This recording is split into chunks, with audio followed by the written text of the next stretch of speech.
নমস্কার, আমি সৃজা। আমরা জানি এই মুহূর্তে যুদ্ধ চলছে, ভারত পাকিস্তান যুদ্ধ, ভারত পাকিস্তান সীমান্তে।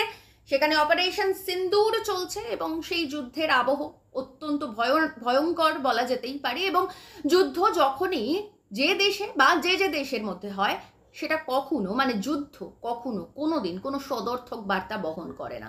যুদ্ধ মানে অবশ্যই ক্ষয়ক্ষতি, সাধারণ মানুষের ক্ষয়ক্ষতি, দেশের ক্ষয়ক্ষতি এবং আমাদের চারপাশের ক্ষয়ক্ষতি। একমাত্র কিছু সুবিধাবাদী ধান্দাবাজ রাজনীতিবিদ ছাড়া কেউ যুদ্ধকে কোনো সুস্থ মানুষ সমর্থন করতে পারেন বলে আমার অন্তত মনে হয় না। যাই হোক, এই মুহূর্তে আজকে যে কন্টেন্টটা আমি বানাচ্ছি সেটা ঠিক যুদ্ধের জন্য নয়, সেটা একটু আলাদা। সেটা হচ্ছে যে এই মুহূর্তে ভারত পাকিস্তান যুদ্ধ চলছে, আমরা জানি। মিসাইল ছুটছে ভারত পাকিস্তানের দিকে, সেটাও আমরা জানি। আর ঠিক এই আবহে কিছু মানুষ, এ রাজ্যের বেশ কিছু মানুষ, তারা ফেসবুকে আপডেট দিচ্ছে যে কিছু মিসাইল নাকি যাদবপুরের দিকেও ছুঁড়ে মারা উচিত। আর এই যে লোকগুলো যাদবপুর সম্পর্কে কটূক্তি করছে, তাদেরকে আসলে অক্সিজেন যোগাচ্ছে এ রাজ্যের 2 পয়সার একটা সাংবাদিক। আমরা সবাই চিনি তাকে, 2 পয়সার সাংবাদিক। চুরির পয়সায়, চুরির ভাগের পয়সায় বাড়ি গাড়ি কিনে আস্ফালন করে। সেই সাংবাদিক সব কিছুতে যাদবপুরকে টানে। ধরুন, পান থেকে চুন খসলে যাদবপুর কি করছে, যাদবপুর কি করছে, একটা যাদবপুর ফোবিয়া তৈরি হয়ে গেছে। তো আমি অনেক ভেবেছি যে একজন সাংবাদিকের যাদবপুরের প্রতি এত কেন অনীহা থাকবে। কারণ যাদবপুরের মতন এরকম একটা বিশ্ববিদ্যালয়, গোটা পৃথিবী যাকে চেনে, গোটা পৃথিবীর কোটি কোটি ভালো ছাত্রছাত্রী যেখান থেকে পাশ করে বেরোয় এবং গোটা পৃথিবীতে ছড়িয়ে যায়, গোটা পৃথিবীতে যাদবপুরের এত সুনাম, সেটাকে কালিমালিপ্ত করতে কেন একটা 2 পয়সার সাংবাদিক এত উঠে পড়ে লাগবে।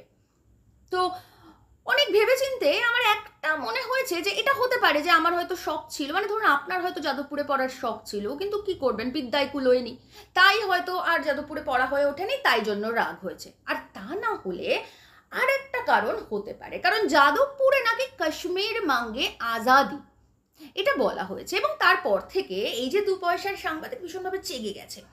কিন্তু বিষয়টা হচ্ছে যে এই যে কাশ্মীর মাঙ্গে আজাদি, তার সঙ্গে আরো অনেক কিছু ছিল। ভুকমারি সে আজাদি, মনুবাদ সে আজাদি, এগুলো নিয়ে উনি মাথা ঘামাননি ফালতু। উনি শুধু কাশ্মীরটা নিয়ে মাথা ঘামিয়েছেন। কেন এইগুলো নিয়ে মাথা ঘামাননি?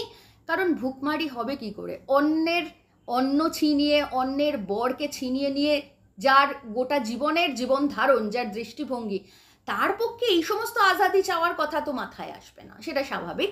কিন্তু হ্যাঁ, কাশ্মীর মাঙ্গে আজাদি এইটাতে উনি পয়েন্ট আউট করেছেন, তাই আমিও পয়েন্ট আউট করছি।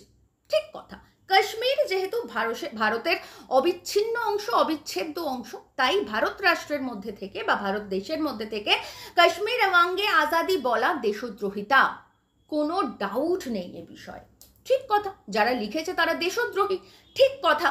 যদিও যদি 2 জন বা 3 জন এটা লিখে থাকে, তার জন্য গোটা বিশ্ববিদ্যালয়ের সমস্ত ছাত্রছাত্রীকে মাওবাদী, দেশদ্রোহী এই সমস্ত বলে দাগিয়ে দেওয়াটা বোধহয় অত্যন্ত অন্যায়। যাই হোক, আমি সেই টপিকে যাচ্ছি না, কারণ ন্যায় অন্যায় বোধ এই 2 পয়সার সাংবাদিকদের থাকে না।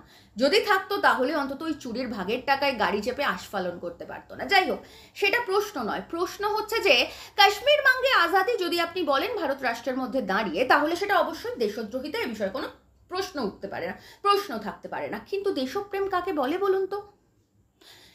এই যে আম্বানি আদানির প্রতি বছর এত কোটি কোটি টাকার ঋণ মকুব হয়ে যায়, এটা দেশপ্রেম?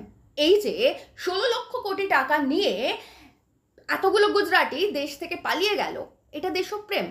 আর সেই সমস্ত লোকের হয়ে এই যে 2 পয়সার সাংবাদিক তোতা পাখির মতন ফেসবুকে এবং টিভি চ্যানেলে সেজেগুজে বুলিয়ে আউড়ে যায়, যাদবপুরের বিরুদ্ধে বিষোদ্গার করে, সেইটা দেশপ্রেম?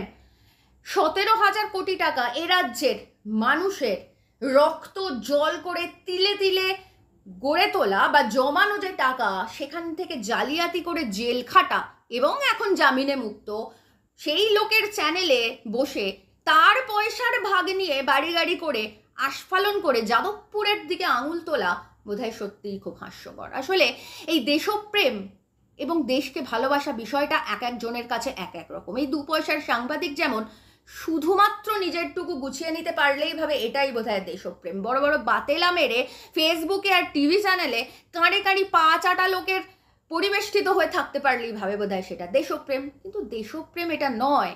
উনি বোধহয় জানবেন না, সেটাই স্বাভাবিক, এত শিক্ষা দীক্ষা থাকলে তো 2 পয়সার সাংবাদিক হতেন না। যাই হোক, উনি বোধহয় জানেন না যে যাদবপুরের ঐতিহ্য, যাদবপুরের ইতিহাস প্রথম থেকেই একেবারে উল্টো দিকে হাঁটার। কার্লাইল যে সার্কুলার এসেছিল ব্রিটিশদের, সেটাকে যারা অস্বীকার করেছিল, সেটার যারা বিরোধিতা করেছিল ব্রিটিশরা, সেই সমস্ত ছাত্রছাত্রীকে স্কুল থেকে কলেজ থেকে তাড়িয়ে দিয়েছিল, সেই সমস্ত শিক্ষকদের চাকরি থেকে ছাঁটাই করেছিল। তাদের জন্য তৈরি হয়েছিল জাতীয় শিক্ষা পরিষদ, যে জাতীয় শিক্ষা পরিষদে এই সুবোধ মল্লিক, যিনি রাজা সুবোধ মল্লিক স্কোয়ার, এই যে সুবোধ মল্লিককে এই যে রাজা উপাধি কোনো ব্রিটিশরা দেয়নি, কোনো নবাবরা দেয়নি, মানুষের ভালোবাসা দিয়েছিল। সেই সুবোধ মল্লিক 1 লক্ষ টাকা সেই সময় ব্রিটিশ আমলে দান করেছিলেন জাতীয় শিক্ষা পরিষদে। সেই জাতীয় শিক্ষা পরিষদ পরবর্তীতে যাদবপুর বিশ্ববিদ্যালয় তৈরি করেছে, এবং সেই যাদবপুর বিশ্ববিদ্যালয়ের ছাত্রছাত্রীরা গোটা ভারতবর্ষে, গোটা পৃথিবীতে যে কোনো গুরুত্বপূর্ণ জায়গায় যুক্ত থেকে গোটা দেশকে, গোটা পৃথিবীকে আলোকিত করেছে। এমনকি যে পররাষ্ট্র নীতির জন্য কাশ্মীর মাঙ্গে আজাদি শুনলে উনি সবসময় একটা উদ্বেলিত, উচ্ছ্বসিত, উৎকণ্ঠিত হয়ে পড়েন, এবং তারপরে যাদবপুরের ছাত্রছাত্রীদের গালি দিতে শুরু করেন, কখনো মাওবাদী বলে ডেকে দেন, কখনো বলেন ক্যাম্পাসিং হবে, মানে যত রকম ভাবে কালিমা লিপ্ত করা যায় সব রকম ভাবে যাদবপুরকে চেষ্টা করে যাচ্ছেন। শুধুমাত্র ওখানে SFI এর ইউনিয়ন স্ট্রং বলে উনি যাদের জন্য তাবেদারি করেন তারা ওখানে পাত্তা পায় না বলে ওনার যে এই যে গাত্রদাহটা হয়, উনি বোধহয় জানেন না যে এই যে পররাষ্ট্রনীতি, সেই পররাষ্ট্র নীতি সংক্রান্ত আলোচনা করতে গেলেও এরকম এই যাদবপুরের ছাত্রছাত্রীদেরকেই ডাকা হবে, এরকম 2 পয়সার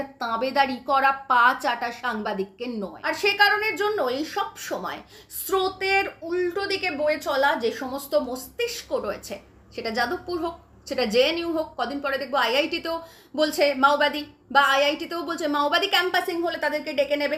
তো যে সমস্ত মস্তিষ্ক রয়েছে যারা আসলেই পৃথিবীর কাজে লাগে, আসলেই গোটা পৃথিবীর ভালো করতে পারে, তাদের আওয়াজকে দমিয়ে দেওয়াই এই বুর্জোয়া পুঁজিপতির পা চাটা চ্যানেলের সাংবাদিকদের কাজ। আমি আগেও বলেছি, আবারও বলছি, যখন দেখবেন সাংবাদিক রাষ্ট্রের ভাষায় কথা বলছে, তখন বুঝে নেবেন সমাজে তার গুরুত্ব 2 পয়সাও নয়।